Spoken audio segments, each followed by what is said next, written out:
साथियों, चंपारण की इस धरती ने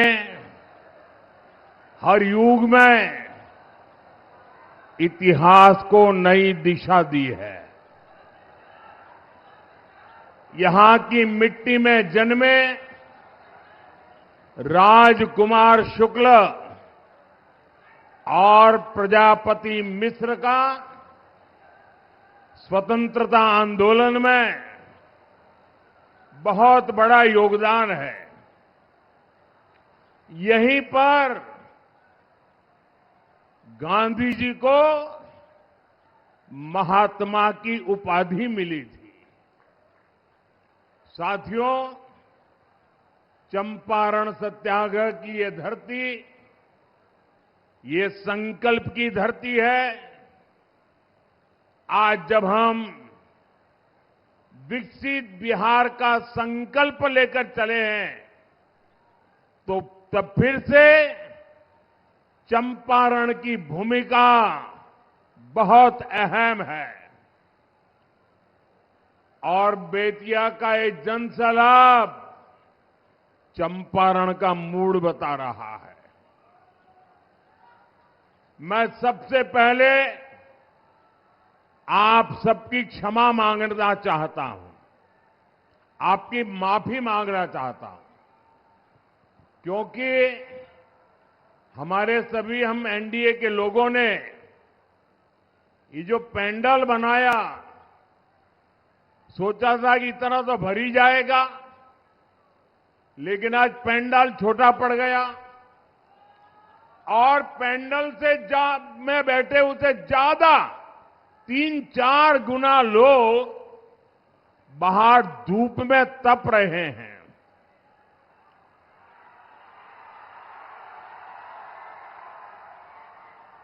जो लोग धूप में तप रहे हैं, मैं उनसे क्षमा मांगता हूं कि हमारी व्यवस्था कम पड़ गई, हमारा पेंडल छोटा पड़ गया, और उस कमी के लिए मैं आपकी माफी मांगता हूं। लेकिन मैं ये जो धूप में तप रहे हैं ना, उनको आज वादा करता हूं कि मैं आपकी तपस्या बेकार नहीं जाने दूंगा।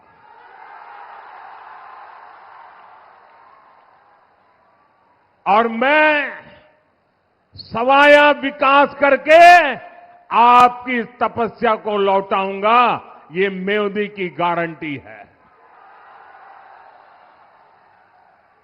साथियों, इतनी बड़ी तादाद में जब आप हमारे सब साथियों को आशीर्वाद देने आए हैं, तो मेरे साथ एक बात बोलेंगे? आप सब बोलेंगे? ये आगे जो महाशय बैठे हैं, क्या वो भी हिम्मत करेंगे? यहां भी आवाज आएगी, वहां भी बोलेंगे? नहीं चाहिए कट्टा सरकार, नहीं चाहिए, नहीं चाहिए, नहीं चाहिए कट्टा सरकार। फिर एक बार, फिर एक बार, फिर एक बार, नहीं चाहिए कट्टा सरकार। फिर एक बार। साथियों, बिहार में इस विधानसभा चुनाव के चुनाव अभियान की एक प्रकार से मेरी समापन रैली है। मैंने भारत रत्न जननायक कर्पूरी ठाकुर जी की जन्मस्थली से उस पवित्र भूमि के आशीर्वाद लेकर के आपके पास आशीर्वाद मांगने के लिए चुनाव अभियान शुरू किया था। और आज यहां पूज्य बापू के सत्याग्रह की भूमि चंपारण में इस चुनाव अभियान की ये मेरी आखिरी सभा है, मेरा अभियान यहां संपन्न हो रहा है। मेरा अभियान भले आज संपन्न होता हो, लेकिन चुनाव प्रचार कल शाम तक चलने वाला है, कल शाम के बाद खत्म होने वाला है। लेकिन यहां बिहार के नौजवानों ने, बिहार की महिलाओं ने, बिहार के मेरे गरीब भाई बहनों ने, बिहार के मध्यम वर्ग ने, बिहार के किसानों ने, गांव में रहने वालों या शहर में रहने वाले हो, सबने कंधे से कंधा मिला करके एक ही सपने को लेकर एनडीए के समर्थन में चुनाव प्रचार खुद संभाल लिया। मैं कह सकता हूं, ये चुनाव हम लोग नहीं लड़ रहे हैं, कोई एनडीए का नेता नहीं लड़ रहा है, न मोदी लड़ रहा है, न नीतीश कुमार लड़ रहे हैं। ये चुनाव बिहार की जनता लड़ रही है। साथियों, मैंने जब भी बेतिया से, चंपारण से आशीर्वाद मांगा है, तो आपने कोई कमी नहीं छोड़ी है। इस बार मेरी उम्मीदें आप सभी से और ज्यादा बढ़ गई है। जो देता है उसी से मांगने का मन करता है। 11 नवंबर को दूसरे चरण में मुझे सिर्फ सीटें जीतनी है इतना नहीं है, मुझे तो इस बार यहां के हर बूथ में जीतना है, हर बूथ में जीतना है। जिताओगे? बूथ में जिताने की ताकत आपकी है। एक भी बूथ हमें हारना नहीं है दोस्तों, ये मिजाज होना चाहिए। हम हर बूथ पर एनडीए के इन सभी उम्मीदवारों को विजयी बनाएंगे। और मैं आपको वादा करता हूं, जितनी बड़ी जीत मिलेगी बिहार में, एनडीए की विजय विकास की एक बहुत बड़ी ताकत बनने वाली है। साथियों, अपने पूरे चुनावी अभियान के दौरान मैंने देखा है, एक रैली दूसरी रैली का रिकॉर्ड तोड़ देती थी। एक के बाद एक रिकॉर्ड टूटते जा रहे थे। और पहले चरण के मतदान में भी सारे रिकॉर्ड आपने तोड़ दिए हैं। देश आजाद हुआ तब से लेकर के आज तक के सारे रिकॉर्ड तोड़ दिए हैं। मैंने बिहार के सपनों और संकल्पों को लेकर के इस चुनाव अभियान में व्यापक चर्चा की है। एनडीए की डबल इंजन सरकार ने क्या किया है और आगे क्या करने जा रही है, अपना काम और भविष्य का रोड मैप, ये दोनों हमने बिहार की जनता के सामने रखा है। आज बेतिया से मैं बिहार के हर माता पिता, बिहार की हर बहन बेटी, बिहार के हर नौजवान से कहूंगा, वो दिन दूर नहीं जब बिहार की पहचान फूड प्रोसेसिंग के पावर हाउस के रूप में होगी, जब बिहार की पहचान टूरिज्म से होगी, बिहार की पहचान टेक्सटाइल से होगी, बिहार की पहचान टेक्नोलॉजी से होगी। आज बिहार की पहचान मेक इन इंडिया के एक बड़े सेंटर के रूप में होने की दिशा में कदम बढ़ रहे हैं। बिहार ने सामाजिक न्याय की परिभाषा देश को दी है। अब बिहार समृद्ध भारत का, विकसित भारत का नया उदाहरण बनेगा। इसके लिए मैं आज बेतिया का, चंपारण का, आप सबका, मेरे साथियों के लिए आशीर्वाद मांगने के लिए आया हूं। साथियों, बेतिया ने, चंपारण ने आरजेडी कांग्रेस के जंगल राज का सबसे डरावना रूप देखा है। जंगल राज वालों ने सत्याग्रह की इस पुण्य भूमि को लठेतों और डकैतों का गढ़ बना दिया था। आए दिन यहां हत्याकांड होते थे। बहनों बेटियों का घर से बाहर निकलना मुश्किल था। साथियों, ये सारी बातें मैं आपको इसलिए याद दिला रहा हूं क्योंकि जहां कानून का राज खत्म होता है, वहां सबसे पहले गरीब, वंचित, पीड़ित बेहाल होता है। जहां कट्टे और रंगदारी का राज चलता है, वहां नौजवानों के सपने दम तोड़ देते हैं। जहां गुंडा राज होता है, वहां दुकानदारी चौपट हो जाती है, व्यापार कारोबार ठप पड़ जाता है। साथियों, आपने नीतीश जी के नेतृत्व में एनडीए का सुशासन देखा है, आपने शांति देखी है, बिहार के लोगों ने सुकून पाया है। लेकिन इसको जंगल राज से बचाए रखना, ये हम सबकी जिम्मेदारी है। बिहार को तो अभी विकास की नई नई ऊंचाइयों पर हमें पहुंचाना है।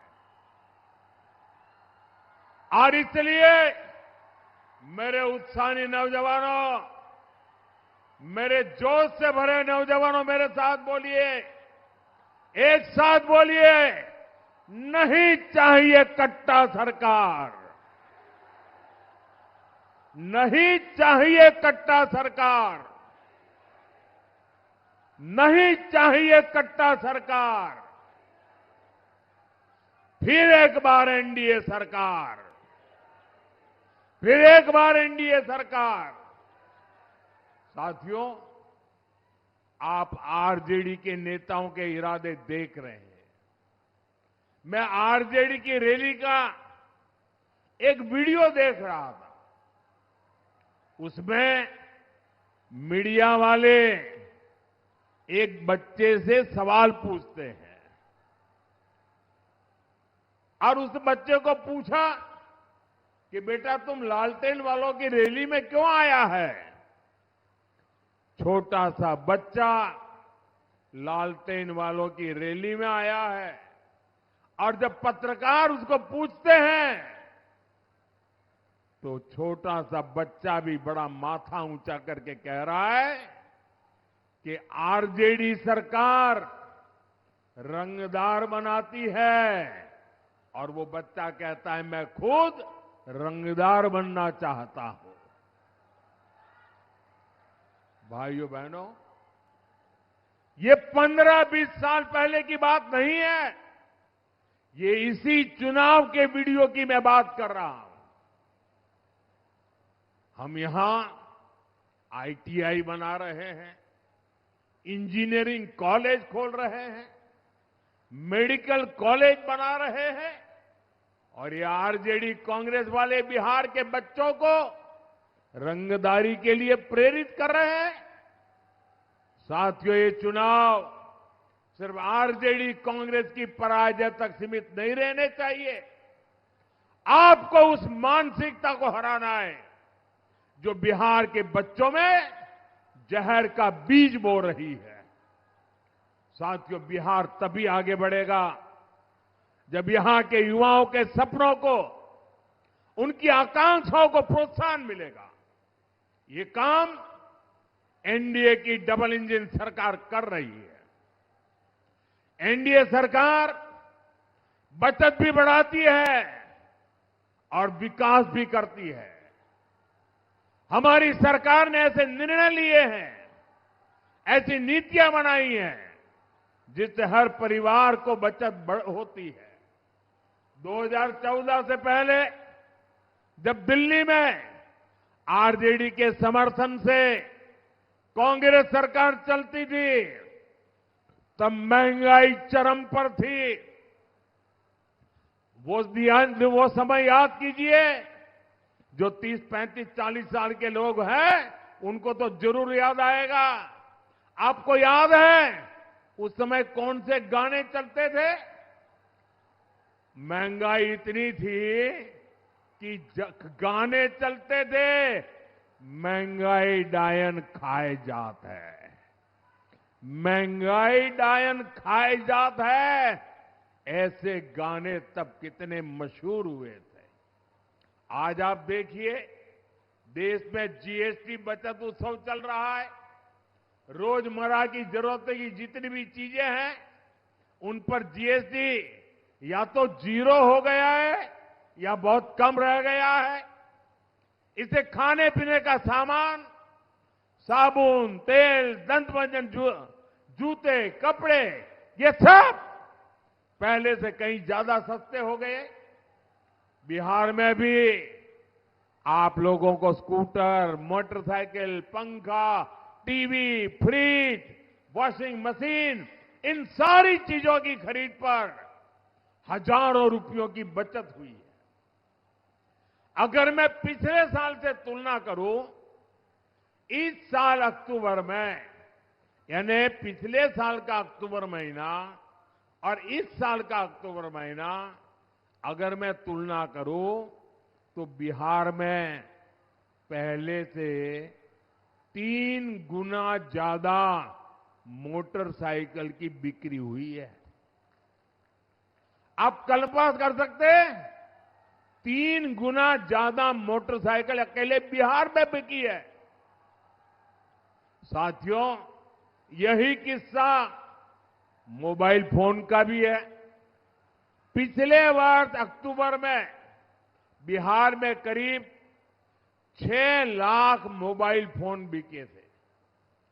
इस वर्ष अक्टूबर में पिछले साल के मुकाबले करीब करीब 2 गुने, यानी लगभग 11 लाख मोबाइल फोन अकेले बिहार में 1 महीने में बिके हैं। यानी बिहार के युवा, बहनें, बेटियां जीएसटी बचत उत्सव का पूरा फायदा उठा रहे हैं। साथियों, ये जंगलराज वाले आपकी बचत लूटने में जुटे रहते थे। ये लोग अपनी तिजोरी भरते थे, लेकिन ये हमारी सरकार है जो आपके पैसे बचाने वाले ऐसे कार्यक्रमों की रचना करती है, ऐसे फैसले लेती है। हमारी सरकार के दौरान मोबाइल फोन तो सस्ते हुए ही हैं, फोन पर बात करना भी बहुत सस्ता हो गया। अगर आरजेडी कांग्रेस की सरकार होती तो आप लोग वीडियो कॉल कर ही नहीं सकते थे, क्योंकि आपका बिल ही हजारों लाखों में आता। ये मोदी है जिसने मोबाइल के डेटा इतना सस्ता कर दिया है कि आपको अब ज्यादा पैसा नहीं खर्च करना पड़ता। साथियों, पहले गरीब की कमाई का एक बड़ा हिस्सा अनाज और इलाज के इंतजाम में ही चला जाता था। मैं तो आपकी तरह गरीबी से निकला हूं। मैंने गरीबी को जिया है। गरीबी क्या है वो मुझे किताबों में नहीं पढ़ना पड़ता है, टीवी में नहीं देखना होता है। गरीबी को मैं जी करके आया हूं और इसलिए मैं गरीब की चिंता भली भांति समझता हूं। इसलिए हमारी सरकार ने जरूरतमंद के लिए अनाज मुफ्त कर दिया और गरीबों के लिए, बुजुर्गों के लिए इलाज भी मुफ्त कर दिया। साथियों, आयुष्मान भारत योजना से देश के गरीब परिवारों को 1.25 लाख करोड़ रुपए की बचत हुई है। पीएम जन औषधि केंद्रों में 80% डिस्काउंट पर दवाएं मिलती है। इनसे लोगों को करीब 40,000 करोड़ रुपए की बचत हुई है। साथियों, हमारी सरकार कर्मचारियों को, व्यापार करने वालों को, यानी हर टैक्स पेयर को भी फायदा देती है। इसी साल 12 लाख रुपए की इनकम पर टैक्स जीरो कर दिया गया। अगर मैं इनकम टैक्स और जीएसटी को जोड़कर बताऊं तो देश के लोगों को एक साल में करीब 2.5 लाख करोड़ रुपए की बचत होनी तय हुई है और इसमें बिहार का भी हर परिवार शामिल है। साथियों, एक तरफ हमारी सरकार हर परिवार की बचत करा रही है, दूसरी तरफ विकास पर भी ज्यादा खर्च करती है। इसका प्रमाण यहां बेतिया में दिखता है, चंपारण में दिखता है, जहां हजारों करोड़ रुपए के 3 नए हाईवे प्रोजेक्ट मंजूर हुए हैं। मणिकापुर से दीघा तक 6 लेन हाईवे पुल का निर्माण हो रहा है। जब ये पूरा हो जाएगा तो पटना से बेतिया की दूरी सिर्फ 1.5 घंटे की रहेगी। गंडक पर नया पुल भी प्रस्तावित है। इससे उत्तर प्रदेश के साथ कनेक्टिविटी और बेहतर होगी। पटना से गोरखपुर तक वंदे भारत एक्सप्रेस वे अब बेतिया से होकर चलती है। यहां रेलवे स्टेशन आधुनिक हो रहा है, रक्सौल में एयरपोर्ट बन रहा है। साथियों, ऐसी शानदार कनेक्टिविटी से यहां किसानों और पशुपालकों को भी फायदा हो रहा है और यहां नया उद्योगों को भी बढ़ावा मिल रहा है। पश्चिम चंपारण का कुमारबाग भी एक बड़ा औद्योगिक केंद्र बन रहा है। इससे भी यहां विकास और तेज होगा। साथियों, विकास तभी होता है जब भ्रष्टाचार नहीं होता, जब घोटाले नहीं होते। लेकिन आरजेडी और कांग्रेस के नेताओं को तो यही एक काम आता है और कोई काम आता भी नहीं है। ये लोग तो राजनीति में आते ही इसलिए ताकि आपको लूट सके। आरजेडी का जो शीर्ष परिवार है वो बिहार का सबसे भ्रष्ट परिवार है। कांग्रेस का जो शाही परिवार है वो देश का सबसे भ्रष्ट परिवार है। और ये जो नामदार यहां घूम रहे हैं, ये दोनों नामदार हजारों करोड़ रुपए के घोटालों के आरोप में जमानत पर चल रहे हैं, जमानत पर। ऐसे भ्रष्टाचारी बिहार को सिर्फ बर्बादी की राह पर ही ले जा सकते हैं। साथियों, जब सुशासन आता है तो सबसे अधिक फायदा बहनों बेटियों को होता है। हमने तो वो दिन देखे हैं जब गरीब परिवारों की माताएं बहनें पानी के लिए तरसती थी, धुएं में खाना बनाती थी, शौचालय के अभाव में पीड़ा सहती थी। हमारी सरकार ने घर घर तक ये सुविधाएं पहुंचाई है। साथियों, सुविधाएं नहीं, हमारी सरकार बहनों बेटियों को सम्मान भी दे रही है, रोजगार और स्वरोजगार के अवसर भी दे रही है। बिहार में एनडीए सरकार ने पंचायतों में 50% आरक्षण महिलाओं को दिया। लोकसभा और विधानसभाओं में 33% महिला आरक्षण की व्यवस्था भी हमारी सरकार ने की। यहां बेटियों को नौकरियों में 35% आरक्षण भी नीतीश जी की सरकार ने दिया है। साथियों, मुख्यमंत्री महिला रोजगार योजना भी मातृशक्ति को सशक्त करने का एक बड़ा प्रयास है। अभी तक बिहार की 1,40,00,000 बहनों के खाते में 10-10 हजार रुपये पहुंच चुके हैं। ये योजना ऐसी नहीं है कि एक बार मदद मिल गई हो। एनडीए सरकार इस योजना के माध्यम से आगे भी बिहार की सभी बहनों को आगे बढ़ाने वाली है, ये मैं आपको वादा करता हूं। साथियों, मैं बेतिया से एक नए विश्वास के साथ लौट रहा हूं। मैं आप सभी से आग्रह करूंगा, जरा मेरे सामने जो भी बाहर खड़े हैं, यहां बैठे, सबसे आग्रह करूंगा, मेरी चुनाव का ये आखिरी सभा है और इसलिए मेरा विशेष आग्रह है, जरा अपना मोबाइल फोन बाहर निकालिए। सब लोग अपना मोबाइल फोन बाहर निकालिए। ये ऊपर वाले भी मोबाइल फोन लेके बैठे तो बाहर निकालें। सबका मोबाइल फोन बाहर निकाल करके उसकी जो लाइट है ना वो जरा जलाइए जरा, सबके सब लोग लाइट जलाइए। ये जो प्रकाश आपके हाथ में है, ये जो प्रकाश आपके हाथ में है, ये विकसित बिहार का रास्ता दिखा रहा है। ये वो संकल्प है जो बिहार में लालटेन के अंधकार को कभी लौटने नहीं देगा।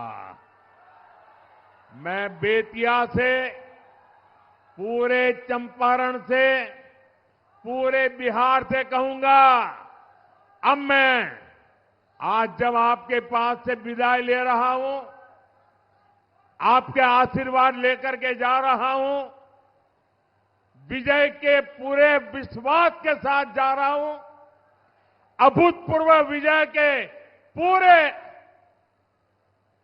वातावरण को मैंने पाया है, देखा है, और इसलिए मैं आज आपको वादा करता हूं, मैं आज जा रहा हूं, आप 11 को वोट डालेंगे, 14 को गिनती होगी, और मैं फिर से एक बार एनडीए सरकार के शपथ ग्रहण में फिर से पटना आऊंगा।